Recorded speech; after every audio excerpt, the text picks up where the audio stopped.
कुछ शहर ऐसे होते हैं जो आपके दिल के सबसे ज्यादा करीब होते हैं और जिसके लिए आपकी मोहब्बत बेशुमार होती है। ऐसा ही एक खूबसूरत शहर गुजरात में है और आज की कहानी साबरमती नदी पे बसे इसी शहर अहमदाबाद से है।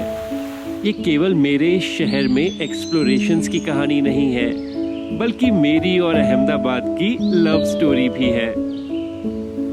अहमदाबाद में तमारू स्वागत छे।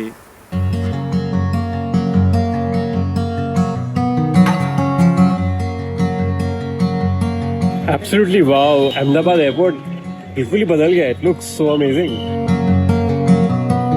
Alright, finally अहमदाबाद पहुंच गए। Next is of course the homestay. मैंने टैक्सी ले ली है यहाँ से, रैपिडो, और अभी जा रहे हैं यहाँ से कुछ शायद 1 घंटा लगेगा। पोल एरिया में तो शायद थोड़ा भीड़ वाला एरिया भी होगा, शाम का समय भी हो जाएगा पहुँचते पहुँचते। So yeah let's see how that goes. But yeah super excited to be in Ahmedabad.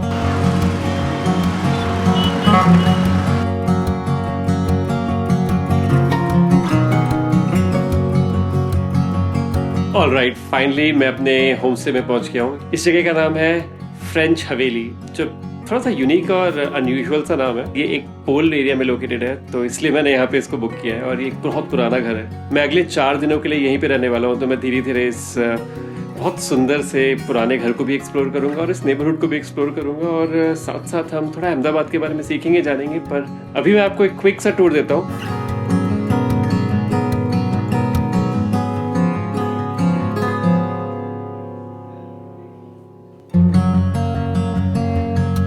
इसके बाद मैं अपने होम स्टे से भोजन की तलाश में निकल गया।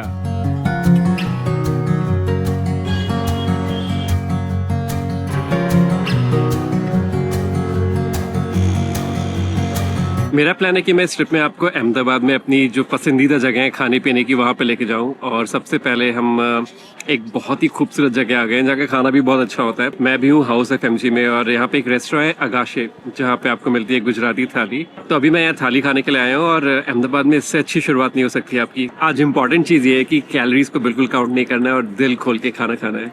सो मेरा फेवरेट क्यूजीन मेरे फेवरेट शहर में, and in one of my favorite restaurants. Perfect start to the trip. थोड़ा expensive है, but it's absolutely worth every penny that you spend.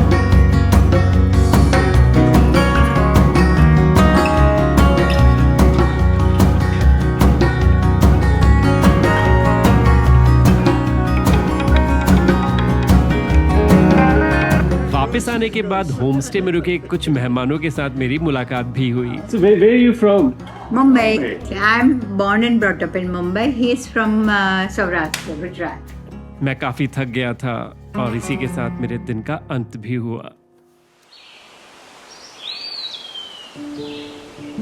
चलिए हमेशा की तरह आज की शुरुआत भी करते हैं इतिहास के साथ, और आज मैं आपको सुनाता हूँ अहमदाबाद की कहानी। अहमदाबाद एक बहुत पुराना शहर है, तो इसकी स्टोरी भी काफी लेयर्ड स्टोरी है, और मुझे लगता है कि इसकी इंटरेस्टिंग लेयर्ड हिस्ट्री की वजह से ही शायद अहमदाबाद आज एक इतनी इंटरेस्टिंग सिटी है, और मेरी भी इंडिया में सबसे फेवरेट सिटी है। चाहे वो सेटलमेंट्स हो या सिविलाइजेशंस हो, वो अक्सर वाटर बॉडीज के अराउंड डेवलप होते हैं। अहमदाबाद में साबरमती नदी है, और इस साबरमती नदी के अराउंड सेटलमेंट्स काफी पुराने जमाने से है।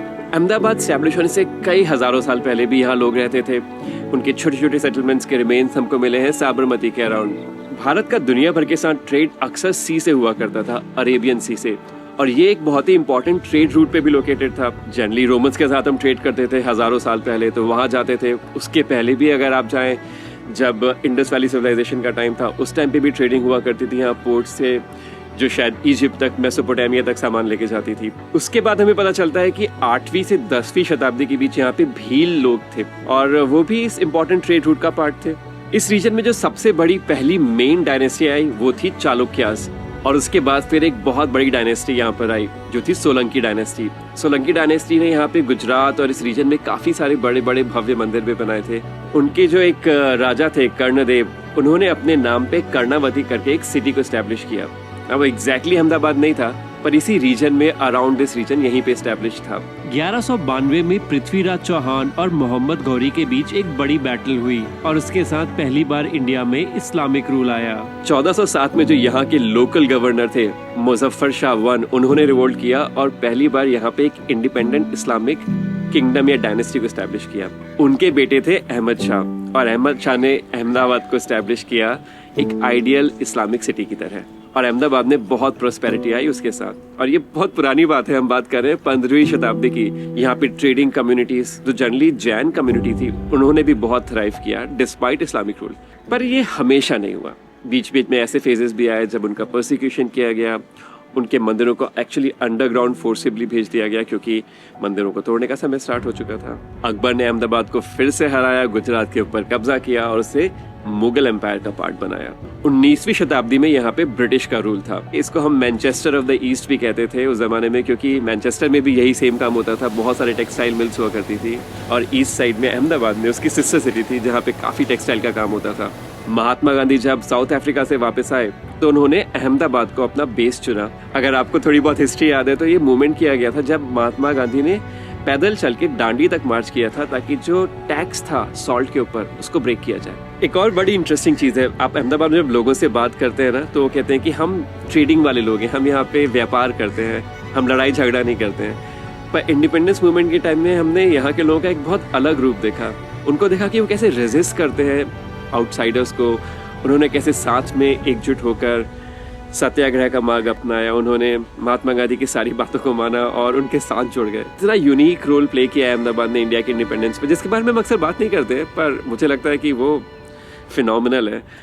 अहमदाबाद की हिस्ट्री में एक और बहुत दुखद सा फेज़ है, उस टाइम पे मैं भी अहमदाबाद में ही था, वो है 2002 का, जब अहमदाबाद में बहुत मेजर राइट्स हुए थे। बेसिकली कार सेवक्स अयोध्या से वापस आ रहे थे और उनकी एक कोच को आग लगा दी गई थी और उसमें कई कार सेवक मर गए थे। इस इंसिडेंट के बाद गुजरात में, स्पेशली अहमदाबाद में, बहुत भयंकर राइट्स हुए। मतलब the city burn for days. मैंने कभी भी अपने इस प्यारे शहर का ऐसा रूप नहीं देखा था। इतनी नफरत, इतनी घृणा एक दूसरे से। उसके एक साल पहले ही 2001 में अर्थक्वेक आया था, उसके बाद इतनी सॉलिडारिटी थी लोगों में, लोग साथ में आके इतना लोगों ने काम किया था, एक दूसरे की मदद की थी। और एक साल बाद जब राइट्स हुए तो I was completely shaken. I think वो एक लाइफ चेंजिंग एक्सपीरियंस था मेरे लिए। कोई भी जस्टिफिकेशन आई थिंक इनफ नहीं है लोगों को मारने के लिए, किसी इनोसेंट की जान लेने के लिए। और to me that's like the dark phase in the history of Ahmedabad. पर मैंने भी डिसाइड किया है कि मैं मूव ऑन कर जाऊँगा उस फेज से। और आज भी अहमदाबाद इंडिया में मेरी फेवरेट सिटी है।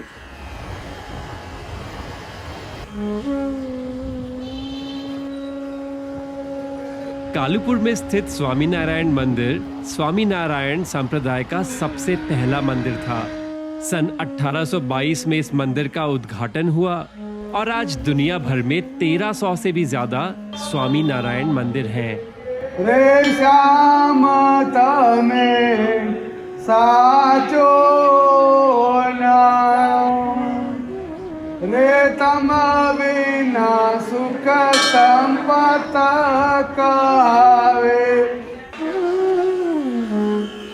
अहमदाबाद एक्सप्लोरेशंस की शुरुआत के लिए मैं रिकमेंड करूंगा अहमदाबाद हेरिटेज वॉक, जो हर सुबह स्वामीनारायण मंदिर से शुरू होती है। तो आपको यहाँ 7:30 बजे पहुँच जाना होता है। अगर हो सके तो आप ऑनलाइन टिकट पहले ही बुक कर लें, मैं उसका लिंक नीचे डिस्क्रिप्शन में डाल दूंगा। पर आप यहाँ आके भी बुकिंग कर सकते हैं, स्पेशली वीकडेज पे। ये वॉक करीब 2.5-3 घंटे की होती है, आपको पुराने अहमदाबाद के एरिया से घुमाती है। और मेरे हिसाब से ये पहला स्टेप है अहमदाबाद से आपकी लव स्टोरी की शुरुआत होने का।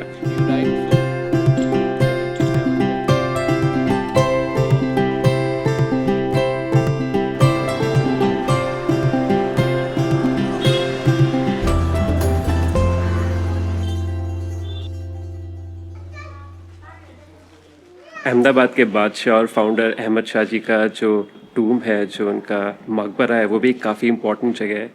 इसे बादशाह नो हजीरो कहते हैं और वो एक साइड पे रोड के और उसके ऑपोजिट साइड रानी नो हजीरो है, जो उनकी बेगम का हजीरा था, मतलब उनका टूम था। उन्हें आज ऑलमोस्ट एक सेंट की तरह पूजा जाता है। तो उनके हजीरे पे, मतलब उनके टूम पे आके लोग चादर चढ़ाते हैं, अपनी इच्छाएं मांगते हैं और उर्स भी होता है यहाँ पे। एक और बड़ी इंटरेस्टिंग चीज़ है टूम में, वो ये है कि यहाँ पे एक लैम्प जला होता है जो बहुत टिपिकल नहीं है मुस्लिम टूम्स में, बट अपेरेंटली वो एक सिंबल है हिंदू मुस्लिम यूनिटी का जो अहमदाबाद में हमेशा से रही है।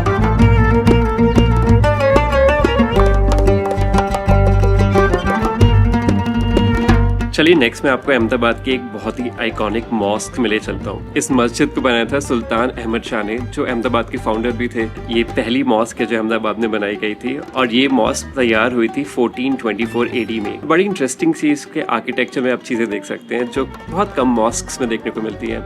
इनफैक्ट माना जाता है कि यही है वो मॉस्क जिससे इंडो इस्लामिक आर्किटेक्चर की शुरुआत भी हुई थी। तो जब मॉस्क बनाई गई थी उस जमाने में राजा यहाँ के मुस्लिम थे, पर जो आर्टिसंस थे वो सारे के सारे हिंदूज हुआ करते थे। तो इसमें बहुत सारे इंटरेस्टिंग एलिमेंट्स जो हम ट्रेडिशनली टिपिकली हिंदू या जैन आर्किटेक्चर से कनेक्ट करते हैं वो यहाँ देखने को मिलते हैं। इस मस्जिद में एंट्रेंस में एक तोरण जैसा स्ट्रक्चर भी है which is quite fascinating.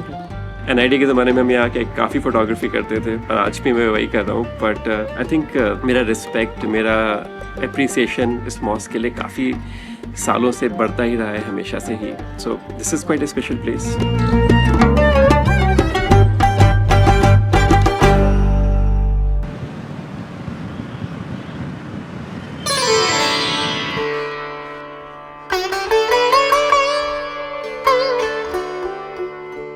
Ahmedabad में बहुत सारी काफ़ी आइकॉनिक जगह हैं और उनमें से एक बहुत आइकॉनिक और रिलेटिवली मॉडर्न आइकॉनिक जगह है यहाँ पे एक आश्रम। एक ऐसा आश्रम जिसे गांधी जी ने स्वयं स्टैब्लिश किया था साउथ अफ्रीका से वापस आने के बाद।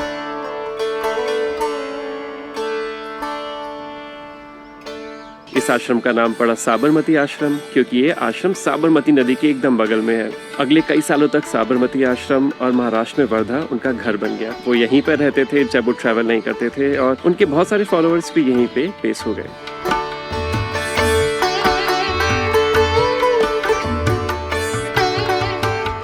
ये स्पेस इतनी काम, इतनी पीसफुल है। Feel so nice to be here.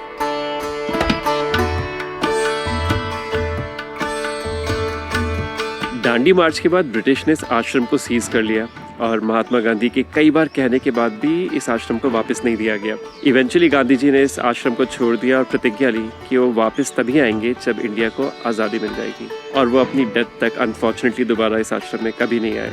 इस आश्रम को उनके फॉलोअर्स ने प्रिजर्व किया और ऑफकोर्स आज ये एक बहुत इंपॉर्टेंट म्यूजियम है। लेगेसी है गांधी जी की। ये एक ऐसी जगह है जहाँ से हम उनके बारे में सीखते हैं, उनके बारे में ज़्यादा जानते हैं। मेरा नेक्स्ट प्लान है कि एक किताब खरीदता हूँ यहाँ पे और कुछ इस साल के लिए अपना कुछ मोटिवेशन तैयार करता हूँ।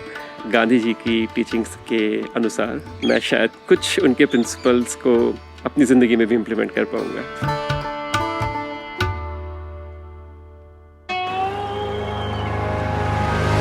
अहमदाबाद में एक कैफ़े जहाँ मैं पिछले कई सालों से इनफैक्ट अपने कॉलेज डेज से आता रहा हूँ, वो है नटरानी कैफ़े। बहुत सिंपल सा कैफ़े है बट ये कैफ़े इंटरेस्टिंग इसलिए क्योंकि यहाँ पे बहुत इंटरेस्टिंग लोग आते हैं। कई आर्टिस्ट आते हैं, एक्टर्स आते हैं, थिएटर वाले आते हैं, राइटर्स आते हैं, डिज़ाइनर्स आते हैं मेरी तरह। It's just a coffee break, so coffee time and then will go ahead and see the rest of Ahmedabad.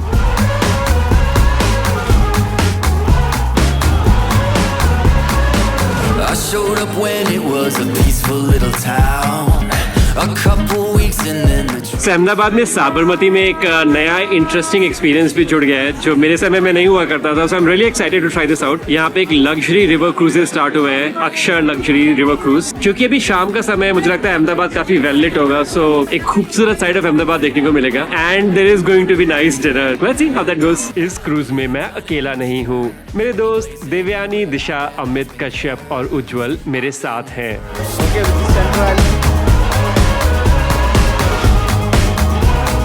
सही में क्रूज इज रियली नाइस यार। मैंने कभी पहले अपनी जिंदगी में साबरमती नदी को ऐसे नहीं देखा था, पानी के बीच में खड़े होके। क्योंकि रिवर फ्रंट इतना सुंदर है, एक्चुअली बोट में आके वो आप उसको और अच्छे से देख सकते हैं। मेरे चारों तरफ पटाखे निकल रहे हैं, पीछे आगे, और या the sky is lit. There ain't no problem big enough that I can't make it worse. Ain't no whiskey of any proof that I cannot outburn. You can say, hey, go to hell, but it done had its turn. Any place, anywhere out there that's been cursed first.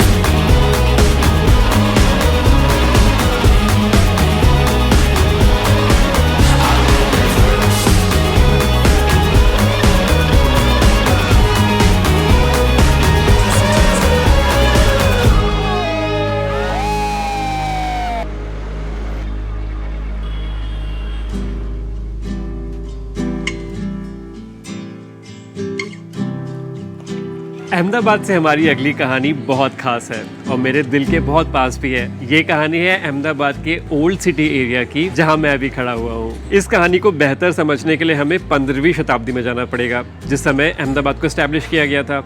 उस समय अहमदाबाद एक fortified city थी। यहाँ पे 12 gate हुआ करते थे। जो सारा सिटी और उसका जो इकोसिस्टम डेवलप हुआ वो इन गेट्स के विद इन ही डेवलप हुआ। हम बात कर रहे हैं मेडिवल इंडिया की, जिस समय ऑफ कोर्स कोई पुलिस फोर्स नहीं होती थी, हमेशा कोई संतरी नहीं घूम रहे होते थे सड़कों में आपके प्रोटेक्शन के लिए। और उस समय पे अहमदाबाद के जो रिच मर्चेंट्स थे, यहाँ की जो रिच कम्युनिटीज़ थी, उन्होंने एक ऐसा सिस्टम डेवलप किया जिसके थ्रू उनको प्रोटेक्शन भी मिले और वो अपने जान पहचान के सेम कम्युनिटी वालों के साथ रह सके। ये सिस्टम था पोल्स का। पोल एक संस्कृत वर्ड पारतोली से आता है, जिसका मतलब होता है गेटेड, और लिटरली एक पोल एक गेटेड कम्युनिटी है।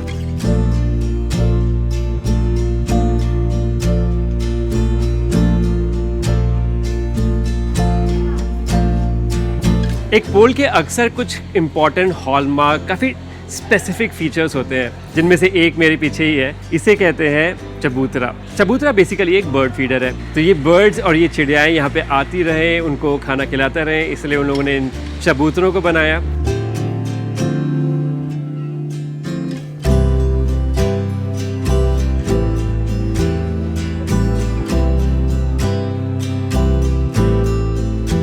क्योंकि हर पोल एक टिपिकल कम्युनिटी को बिलोंग करती थी, इसीलिए उस पोल के अंदर उस रिलीजन के ही एक प्लेस ऑफ वर्शिप हमेशा होती थी। जैसे मैं अभी एक जैन पोल में हूँ, तो मेरे पीछे एक जैन देरासर है।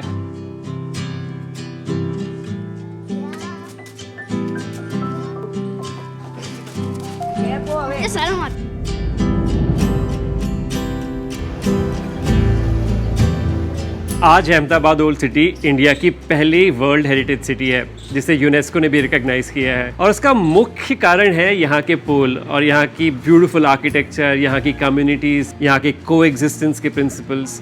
और ये एक लिविंग स्ट्रक्चर है। ऐसा नहीं है कि पोल किसी ज़माने में हुआ करते थे, ये आज भी एग्जिस्ट करते हैं और आज भी कम्युनिटीज़ को साथ में लाते हैं। पोल में आप एक साथ एक बहुत बड़ी फैमिली की तरह रहते हैं, and that's the beauty of it all.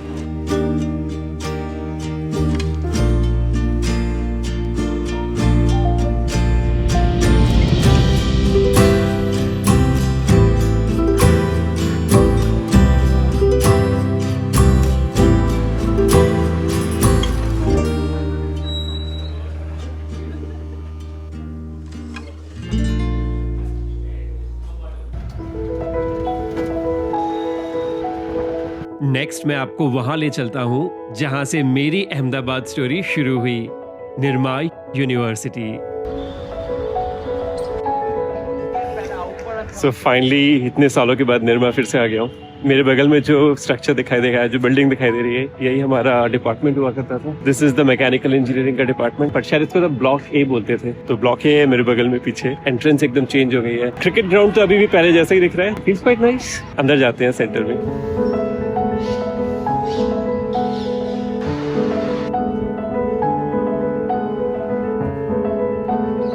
अपने पुराने कैंपस को रिविजिट करना बहुत सारे लोगों के लिए बिटर स्वीट मेमोरीज जैसा होता है। मेरे हिसाब से मेरे सारे मेमोरीज निर्मा से जितने भी कनेक्टेड मेमोरीज हैं, सारे बहुत अच्छे हैं। यहाँ मुझे मेरे बेस्ट फ्रेंड्स मिले, बहुत अच्छे क्लासमेट्स मिले, जो आज भी मेरे बहुत करीबी दोस्त हैं। मुझे इस खूबसूरत शहर अहमदाबाद से इंट्रोडक्शन हुआ पहली बार, और समय के साथ धीरे धीरे ये शहर मेरा फेवरेट शहर बन गया। पढ़ाई बहुत नहीं की हमने यहाँ पर बहुत अच्छी जॉब मिली उसके बाद भी, जिसने मेरा पूरा करियर शेप किया आगे की आने वाली जिंदगी में। So no regrets whatsoever. तभी भी हमारा कैंपस एक्चुअली काफी सॉर्ट आफ्टर कैंपस था इतने साल पहले भी, और आज भी मैं विजिट कर रहा हूँ तो it has retained it's charm and beauty. In fact आज और भी ग्रीन हो गया है, तो और भी सुंदर लग रहा है, and it really feels nice to be here.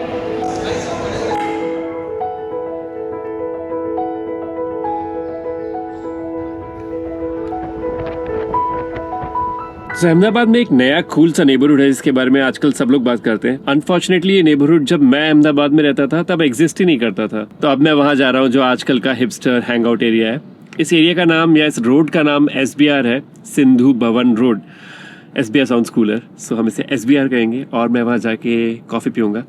Ahmedabad में कॉफ़ी कल्चर हमेशा से बड़ा स्ट्रॉन्ग रहा है और यहाँ बहुत अच्छी अच्छी कैफ़ेज़ होती हैं। और ये कैफ़े मेरे मित्र ने, जो मेरे साथ इंजीनियरिंग डेज में था, उसने रिकमेंड किया है। Let's see how the coffee is. Looking forward to trying out something new.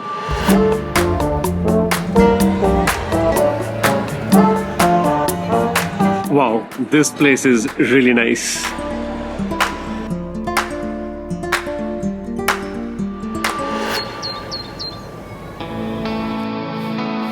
Next मैं आपको अहमदाबाद में अपनी एक और बहुत फेवरेट जगह ले चलता हूँ, जहाँ मैं कई सालों से आता रहा हूँ और जब भी मैं किसी गेस्ट को अहमदाबाद में मिलता हूँ उसको यहाँ डेफिनेटली लेके आता हूँ। ये जगह है अहमदाबाद की प्रख्यात अडालज निवाओ।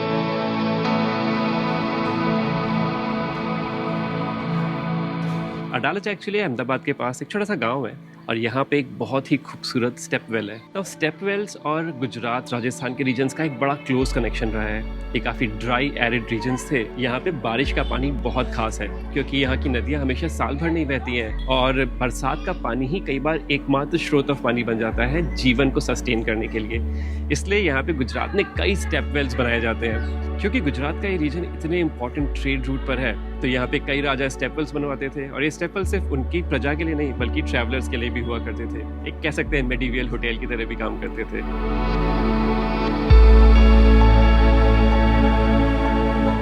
इस वाव में एक और जो बहुत ही इंटरेस्टिंग चीज़ है वो ये है कि यहाँ पे जो आप ऊपर से वाव को देखेंगे तो आपको कुछ समझ में नहीं आएगा कि अंदर कितना खूबसूरत स्ट्रक्चर है और जब आप अंदर जाते हैं then you are absolutely amazed कि क्या खूबसूरत जगह बनाई है।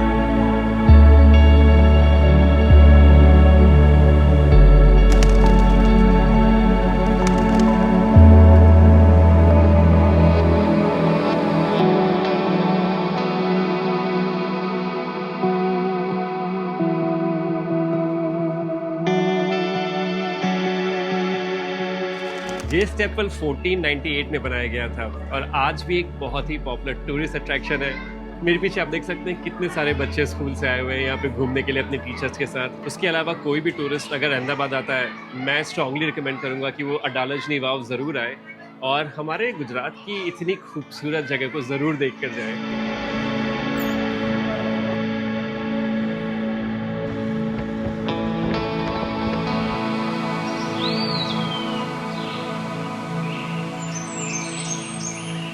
अहमदाबाद हमेशा से ट्रेडर्स के लिए एक बहुत ही इंपॉर्टेंट जगह रही है और इन ट्रेडर्स में जो सबसे इंपॉर्टेंट कम्युनिटी थी वो थी जैन कम्युनिटी। ज्यादातर जो जैन देरासर जैन मंदिर बनाए गए थे पुराने जमाने में वो ओल्ड सिटी एरिया में हुआ करते थे और अहमदाबाद में सबसे आइकॉनिक जैन मंदिर वो रिलेटिवली नया जैन मंदिर है। इसे 1848 में ही बनाया गया था और इसे बनवाया था सेठ हथी सिंह जी ने।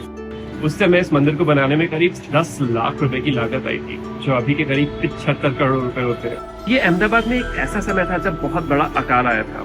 उस अकाल के समय पे यहाँ पे उन्होंने लोगों को थोड़ा एम्प्लॉयमेंट मिल जाए जिसके थ्रू उनका जीवन चल जाए, इसलिए इस मंदिर को कमीशन किया।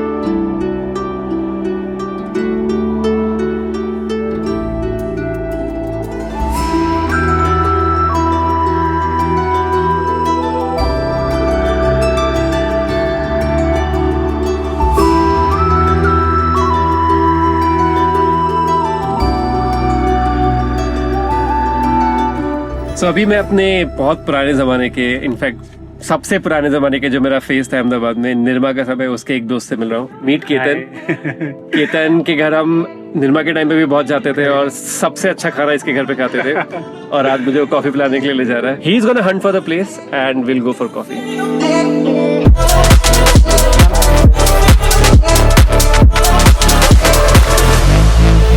Rating 9 out of 10.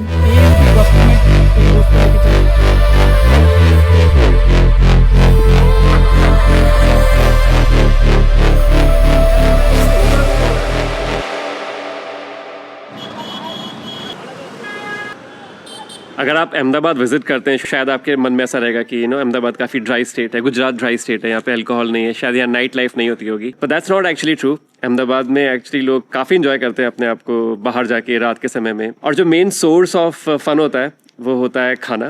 तो आज मैं आपको एक बहुत ही इंटरेस्टिंग फूड मार्केट है यहाँ पे, वहाँ ले चलता हूँ। वेलकम टू मानिक चौक। यहाँ का नाम मानिक चौक बाबा मानिक नाथ के नाम पे है जो अहमदाबाद के बादशाह के बहुत खास थे। दिन में यहाँ ज्वेलरी मार्केट होती है और रात के समय ये एरिया बिल्कुल कंप्लीटली ट्रांसफॉर्म हो जाता है और एक फूड मार्केट बन जाता है, बहुत बड़ा food market. Super busy but खाना बहुत अच्छा होता है, तो let's go try some food.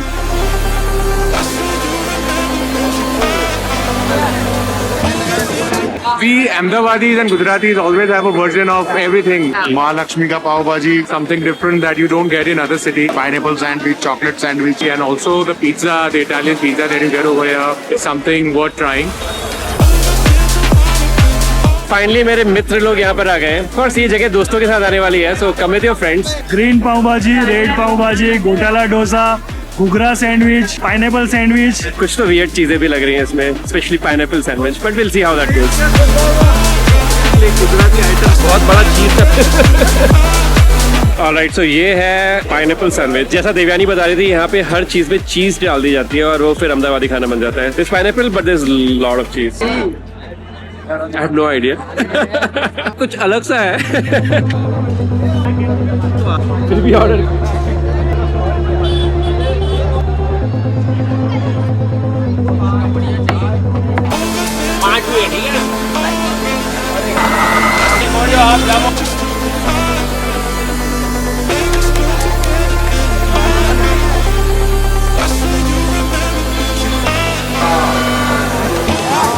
उत्तरायण में 2 दिन बाकी है, तो अभी हम लोग यहाँ की रायपुर मार्केट में आए, थोड़ा सा रात की वाइब को चेक करने के लिए। यहाँ पे जनरली पतंग, मांझा, साथ में थोड़े भोपू, जो एक्सेसरीज होती है जो लोग यूज करते हैं सेलिब्रेशंस में, वो मिलते हैं। हम घुस गए भीड़ में, अभी से लेट्स सी आगे क्या मिलता है, पर बहुत सारे लोग हैं और बहुत बड़ी बड़ी पतंगे हैं, so it's quite fun to walk around.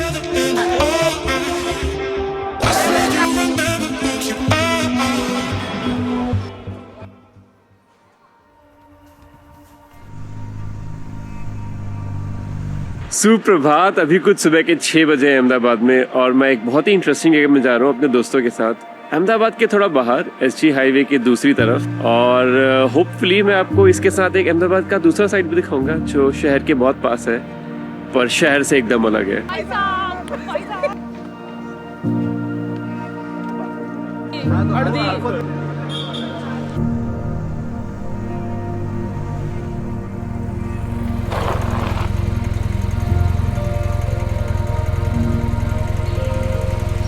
Sunrise के समय हम पहुंचे थोल लेक बर्ड सेंचुरी।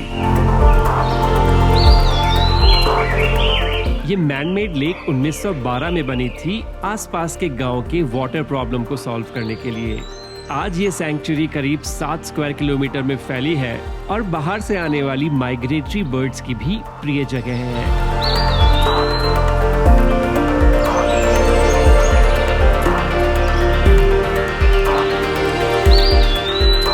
थोल लेक अहमदाबाद के बहुत पास है, पर ये एक बिल्कुल अलग दुनिया है। I love this place.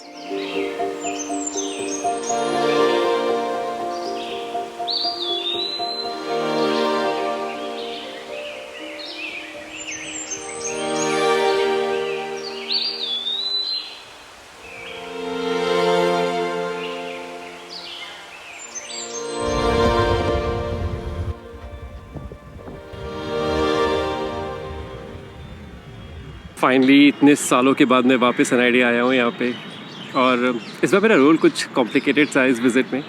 पहले इसके मैं स्टूडेंट था यहाँ पे, के बाद मैं यहाँ फैकल्टी था एज अ विजिटिंग फैकल्टी, उसके बाद मैं यहाँ जूरीज लेने के लिए आता था, और अभी मैं सिर्फ एक एलुमनाई की तरह आया हूँ, अपना पुराना नॉस्टैल्जिया जी रहा हूँ।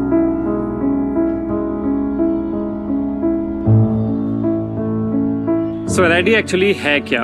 एनआईडी को आप इंडिया का प्रीमियर डिजाइन इंस्टीट्यूट कह सकते हैं। ये इंडिया का पहला डिजाइन इंस्टीट्यूट भी था जिसे 1961 में एस्टैब्लिश किया गया था। ये वो समय था आजादी के बाद जब बहुत सारा फोकस दिया जा रहा था एजुकेशन को। आईआईटीज को कई सारे एक्सपेंड किया, आईआईएम बनाया गया, आईआईएम अहमदाबाद भी यहीं पर है अहमदाबाद में, और उसी के साथ साथ डिजाइन को भी एक बहुत इंपॉर्टेंस दी गई और एक डिजाइन इंस्टीट्यूट एस्टैब्लिश किया। ये नेहरू जी का विजन था उस टाइम पे कि किस तरह से हम हायर एजुकेशन को ज्यादा से ज्यादा बढ़ावा दें और ज्यादा एक्सपर्ट्स क्रिएट करें। उसी का नतीजा एनआईडी है।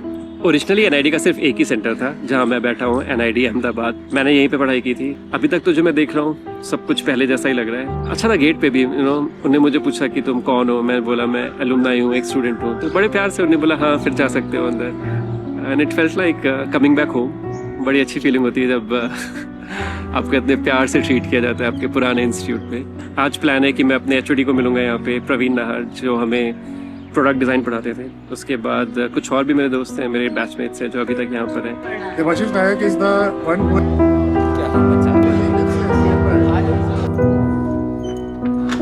सो बैक टू द ऑफिस, जहाँ पे हमने अपने NID डेज के कुछ आखिरी महीने बहुत क्लोजली बिताए थे। प्रवीण मेरे साथ है, प्रवीण नाहर हमारे उस टाइम पे कोऑर्डिनेटर थे प्रोडक्ट डिज़ाइन के, और वो मेरे गाइड भी थे डिप्लोमा प्रोजेक्ट के। सो यहीं बैठ के बहुत सारे डिस्कशंस किए, और अभी उनके साथ फिर से कैंपस घूम रहे हैं। और ये मेरे साथ मेरे एक मित्र हैं पीछे, सुमिरन, जो मेरे बैचमेट है और गांधीनगर में थे।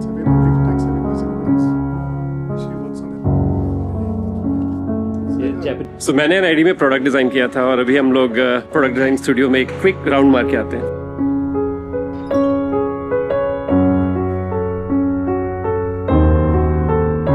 अभी NID में आना और ऐसे कैंपस में घूमना मेरे लिए एक बहुत ही ज़्यादा नॉस्टैल्जिक मोमेंट है।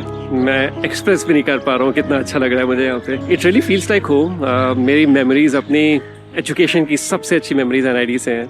मेरे बहुत अच्छे दोस्त बने यहाँ पे, और लाइफ लॉन्ग पार्टनर्स बने यहाँ पे। So this place is so special. यहाँ का हर कॉर्नर, हर ट्री, हर स्ट्रक्चर, चेयर्स यहाँ की, मतलब हर चीज़ मुझे पुरानी चीज़ों की याद दिला रही है, और इट फील्स सो नाइस। यहाँ पे जो मेरे पीछे आप ये टूम जैसा स्ट्रक्चर देख रहे हैं, यहाँ पे हम लोग प्लेस वगैरह करते थे। मैंने यहाँ पे एक डांस परफॉर्मेंस भी की थी, बहुत ही एम्बैरेसिंगली घटिया डांस किया था, पर एक लड़की थी जो मुझे बहुत पसंद थी, उसके साथ डांस किया था। So that was quite special.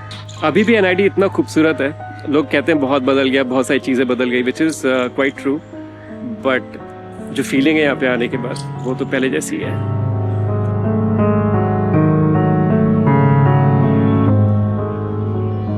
NID से मेरे कुछ बैचमेट्स और सीनियर्स कोर्स खत्म होने के बाद भी अहमदाबाद में ही सेटल हो गए।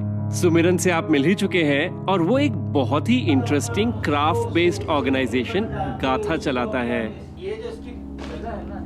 ऐसा लगता है तो हम ऐसा करते हैं, हम इसके फोटो ले लेते हैं। नेक्स्ट मैं आपकी मुलाकात सैंडी से करवाता हूँ, जो NID में मेरे सीनियर थे और फिर कई साल मेरे बॉस भी रहे।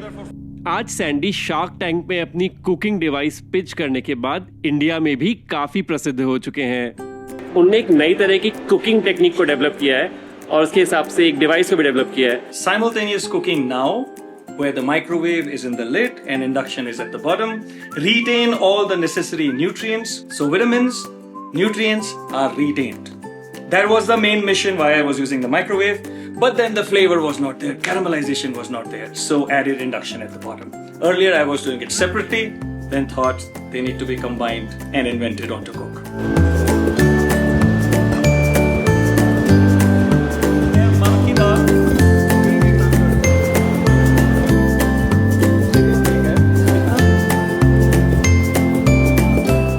सैंडी से मिलके बहुत अच्छा लगा, बहुत सारी पुरानी यादें ताज़ा हो गई। And the best part, Sandy पिछले 15 सालों में भी बिल्कुल चेंज नहीं हुए हैं।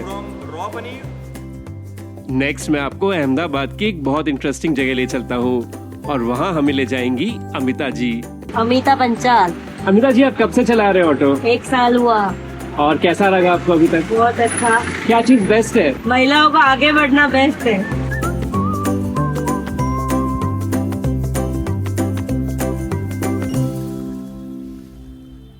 अहमदाबाद के महान इतिहास में बहुत सारे लोगों के बहुत बड़े बड़े कॉन्ट्रीब्यूशंस हैं।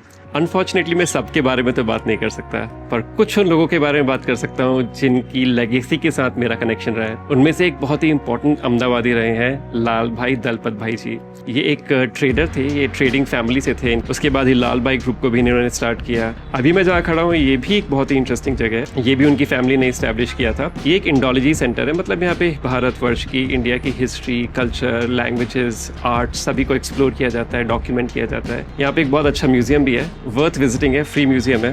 पर एक और चीज़ जो बहुत इंटरेस्टिंग है वो बिल्डिंग है जहाँ पे उस म्यूजियम को बनाया गया है, और वो बहुत ही इंटरेस्टिंग ब्रूटलिस्ट स्टाइल में बनाया गया है, एक्सपोज्ड कंक्रीट के साथ बनाया गया है। नेक्स्ट मैं आपको वो दिखाता हूँ, और साथ में हम लाल भाई दलपत भाई जी की लेगेसी को भी एक्सप्लोर करते हैं और सेलिब्रेट करते हैं।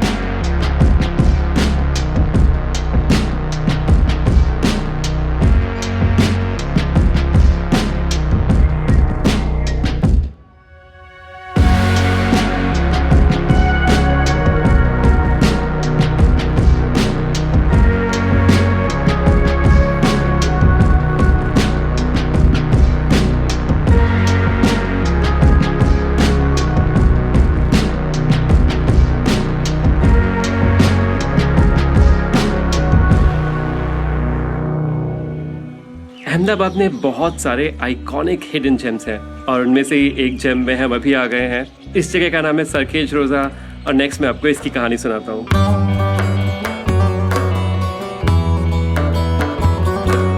इस कहानी को बेहतर समझने के लिए हमें 15वीं शताब्दी में जाना पड़ेगा। उस समय एक बहुत ही इंपॉर्टेंट सूफी सेंट थे अहमद खट्टू गंज बख्श, और वो जो अहमदाबाद के पहले सुल्तान थे अहमद शाह, उनके स्पिरिचुअल एडवाइजर बन गए। अपने आखिरी कुछ सालों में वो अहमदाबाद के बाहर एक जगह है सरखेज, यहाँ पे आके सेटल हो गए। उनके मरने के बाद जो अगले कुछ अहमदाबाद के सुल्तान थे, उन्होंने उनके लिए यहाँ पे मकबरा बनाया, काफी इंपॉर्टेंट टूम बनाया और साथ साथ एक पॉन्ड भी बनाया गया पास में।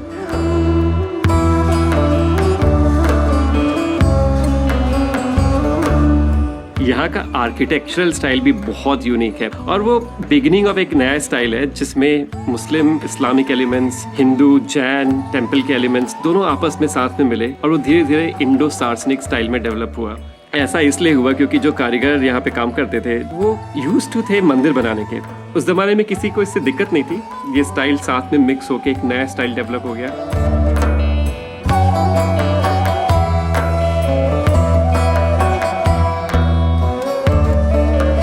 आज़ादी के बाद एक बहुत ही फेमस फ्रेंच आर्किटेक्ट ली काबूसिएर अहमदाबाद आए और उन्होंने यहाँ की कई इंटरेस्टिंग बिल्डिंग्स को डिजाइन किया 60s के दशक में। वो जब पहली बार सरखेज रोजा आए तो उन्होंने इसको एक बड़ा प्यारा सा नाम दिया, एक्रोपोलिस ऑफ अहमदाबाद। एक फन फैक्ट जरूर है बॉलीवुड का, 2017 में मूवी रईस की शूटिंग, एक गाने की शूटिंग यहाँ पे हुई थी।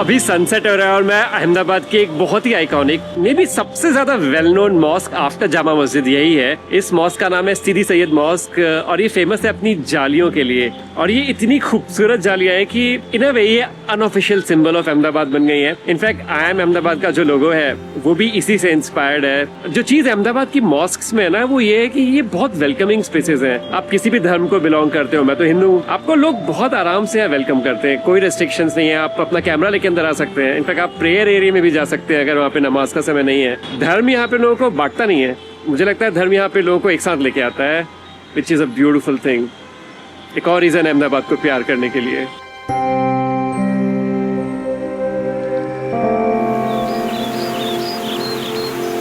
सीदी सैयद मॉस्क के पास ही एक बहुत ही इंटरेस्टिंग चाय की जगह भी है और वो फेमस इसलिए क्योंकि यहाँ पे एम.एफ. हुसैन साहब की एक पेंटिंग हुआ करती थी। आई डोंट नो अभी भी है या नहीं है, तो अभी हम अंदर जाते हैं लकी में और लकी कैफे में और वहाँ जाके चाय पीते हैं and will see if the painting is still around. अगर है तो आपको भी दिखाते हैं।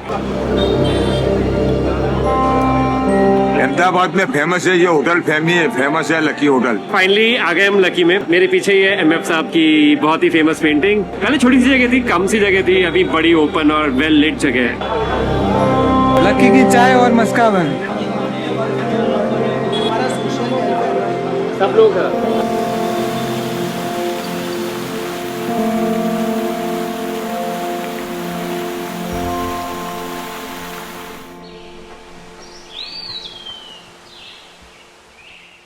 सुप्रभात, गुड मॉर्निंग। बहुत ही स्पेशल दिन, बहुत ही स्पेशल जगह। आज मैं सेलिब्रेट कर रहा हूँ उत्तरायण, जो शायद नवरात्रि के बाद गुजरात का सबसे बड़ा फेस्टिवल है। आज का दिन बहुत इंटरेस्टिंग है क्योंकि पूरे इंडिया में इसे अलग अलग नामों से सेलिब्रेट किया जाता है, पर स्पिरिट सबकी एक ही है। अगर आप उत्तर भारत में जाएंगे तो इसको मकर संक्रांति कहते हैं। इसकी पिछली रात पंजाब में लोहड़ी मनाते हैं। हमारे उत्तराखंड में भी आज एक स्पेशल फेस्टिवल होता है जिसके बारे में कम लोग जानते हैं, इसे कहते हैं काले कौआ। अगर आप आसाम की साइड जाएंगे तो वहाँ इसे बिहू कहते हैं। अगर आप तमिलनाडु में जाएंगे, साउथ में जाएंगे तो वहाँ इसे पोंगल कहते हैं और गुजरात और कुछ पार्ट्स ऑफ राजस्थान में इसे उत्तरायण कहते हैं। ना इसकी सिग्निफिकेंस इसके नाम में ही है। उत्तरायण जैसे नाम से ही लगता है, सन के मूवमेंट को नॉर्थवर्ड्स मतलब उत्तर की तरफ जाने को सिग्निफाई करता है। अब बेसिकली क्या है कि हमारी अर्थ एक एक्सिस में मूव करती है, तो साल के कुछ महीने हमें ऐसा परसीव होता है कि सन साउथवर्ड जा रहा है और कुछ महीने ऐसा परसीव होता है कि सन नॉर्थवर्ड जा रहा है। जब वो साउथवर्ड जा रहा होता है तो उसको दक्षिणायन कहते हैं और 14 जनवरी मतलब आज के दिन से उसका परसीव मूवमेंट नॉर्थवर्ड्स होता है, मतलब उत्तर की तरफ होता है, इसीलिए इसे उत्तरायण कहते हैं। आप में से शायद कुछ लोग क्यूरियस होंगे कि ज्यादातर हिंदू फेस्टिवल्स जो इंडिया में मनाते हैं उनके दिन मूव होते रहते हैं, पर उत्तरायण मकर संक्रांति ये फिक्स्ड है, हमेशा 14 जनवरी को ही होता है। वो ऐसा इसलिए है क्योंकि ये एक सोलर बेस्ड कैलेंडर को फॉलो करता है, सोलर लूनर कैलेंडर को फॉलो नहीं करता है। तो हमेशा ये एक ही दिन होता है और इसको प्रेडिक्ट करना, इसके बारे में प्लान करना बड़ा आसान है क्योंकि आपको पता है हमेशा 14 जनवरी को ही होगा उत्तरायण।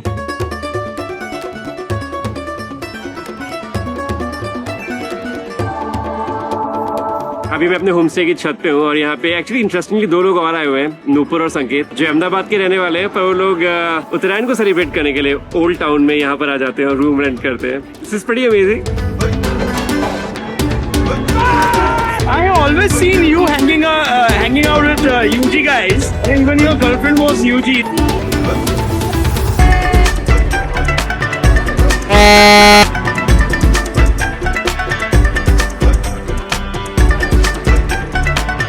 तो उत्तरायण के समय कुछ मील्स बहुत ही स्पेशल होते हैं और में से सबसे पहला है ऊंधियू और उसके साथ पूरी, साथ में यहाँ पे फाफड़ा और जलेबी भी बहुत पॉपुलर लग रहा है क्योंकि उसकी 2 बड़ी अलग अलग लाइंस भी हैं। वी आर पिकिंग एवरीथिंग, फिर कोई जगह ढूंढेंगे और वहाँ बैठ के खाएंगे।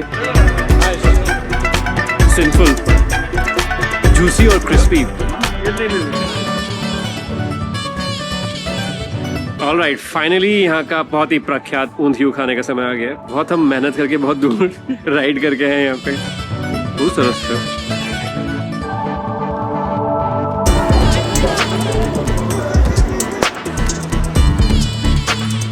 शाम को मैं अपने NID के प्रोफेसर प्रवीण नाहर और उनकी फैमिली के साथ हाउस ऑफ MG के द्वारा ऑर्गेनाइज की गई एक रूफटॉप पार्टी अटेंड करने गया।